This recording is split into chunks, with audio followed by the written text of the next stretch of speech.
שלום לכם, אני רוצה לדבר איתכם היום על אמונות מכשילות שיש לנו, שנמצאות אצלנו בתת מודע, בחלק הזה של הגולגולת, ומפעילות אותנו ללא הפסקה בכל מיני אירועי חיים ומטרות שאנחנו רוצים להשיג, והן מקשות אלינו להשיג אותם בלי שנדע איך בעצם להתמודד איתם, בלי שנדע איך לפעול בצורה אחרת ממה שאנחנו רגילים לפעול, בלי שנראה איזה שינוי מבחינת התגובה שלנו לאירועים מסוימים, למרות שהיינו רוצים שיהיה שינוי. האמונות המכשילות האלה נוצרו בילדות הרבה פעמים, כתוצאה מתנאי החיים שגדלנו בהם, לפעמים כתוצאה מחינוך, לפעמים כתוצאה מכל מיני חוויות שאנחנו עברנו, שהן בנו לנו את המחשבות המכשילות בכל תחום שהוא, כולל בתחום הכסף. עכשיו, המחשבות האלה גם יכלו לבוא לנו בצורה אחרת מהדורות הקודמים, מהשושלת שלנו. אם אחד הדמויות בשושלת, זה יכול להיות סבא, זה יכול להיות סבא רבא, זה יכול להיות פחות מזה, כל דמות בשושלת שהיא חוותה קושי מסוים כתוצאה מהאירועים שהיו בזמנה ובחיים שלה, נוצר לה רגש מסוים, אפילו שאיננו יודעים מה היה האירוע שגרם להיווצרות הרגש, אנחנו חווים לעתים את אותו רגש שאותה דמות חוותה, זה עובר אלינו ומפעיל אותנו ככה בצורה אוטומטית, מבלי שנוכל להגיב בצורה אחרת. השיטות שיכולות להתמודד עם זה בעוד בהצלחה, זה שיטות שעובדות על התת מודע, זה מוח אחד, זה קונסטלציה משפחתית. השיטות האלה משנות את התפיסה שלנו, מנטרלות את התפיסה של התת מודע באותו נושא, מעבירות את זה למודע, שזה החלק של המוח בגולגולת, החלק הקדמי, וגורמות לזה שאנחנו יכולים לפעול מתוך בחירה ולא מהאוטומט של בתת מודע שנמצא מאחורי הגולגולת. אחת האמונות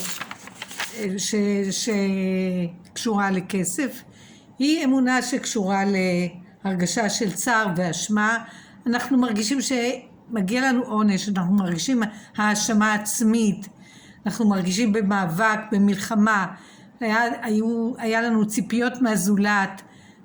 וגם לזולת היה ציפיות מאיתנו, ואנחנו כתוצאה מזה ניסינו לחיות ולהתנהל לפי הציפיות של הזולת כלפינו, אבל כמובן שזה אף פעם לא מצליח, ואז זה גרם לנו עוד יותר צער ואשמה שאנחנו לא יכולים לעמוד בציפיות הזולת. ובעצם הרגש הזה זה בא לחסות על פחד,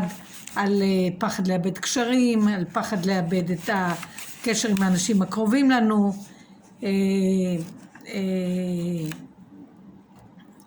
אנחנו מרגישים גם כישלון, אנחנו מרגישים אשמה על הכישלון. כל הדברים, כל הרגשות האלה יכולים הרבה פעמים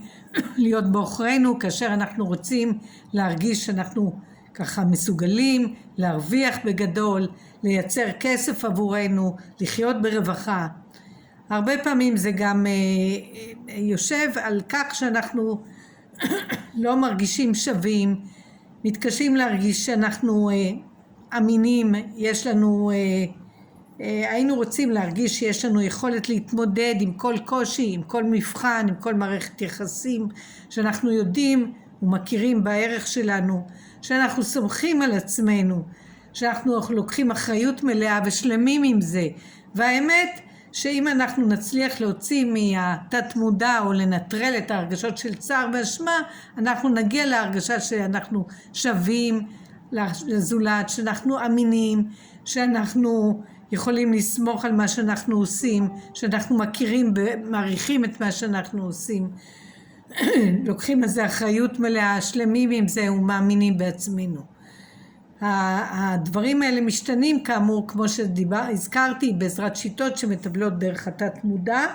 ועוזרות לבן אדם להשתחרר מהאמונות השגויות שנוצרו לו במהלך החיים, ויצרו לו רגשות של צער ואשמה ורגשות נוספים שליליים שמכשילים אותו ומפריעים לו להגיע להרגשה שהוא מסוגל, שהוא יכול להתמודד עם כל קושי, עם כל מבחן, עם כל מערכת יחסים. אם אתם תרצו לשמוע עוד, אשמח להרחיב על כך בשיחה בטלפון.